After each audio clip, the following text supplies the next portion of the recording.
Tu sú 4 veci o mne, ak si tu nový. Číslo 1. Pracovala som v IT s počítačmi, s Unixovými a Linuxovými systémami. Najprv som to brala ako výzvu, ale potom som sa to naučila a celkom ma to bavilo. Tak som to robila veľa rokov. Číslo 2.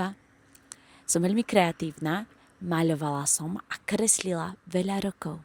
Predávala som svoje diela. Teraz využívam túto kreativitu vo vytváraní obsahu.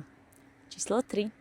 Som mama domškolákov, mám 2 deti, majú 4 a 8 rokov a som veľmi vďačná každý deň za to, že sa moje deti učia to, čo chcú, ako sa chcú učiť, kedy sa chcú učiť. Dáva mi to pocit slobody. Číslo 4. Milujem dlhé prechádzky. Prechádzala som sa ešte v svojom detstve s detkom každý deň a nejako sa to na mňa nalepilo, dodáva mi to baterky. Ak chceš vedieť ďalšie 4 zaujímavosti o mne, pozri sa na video, ktoré vyjde zajtra.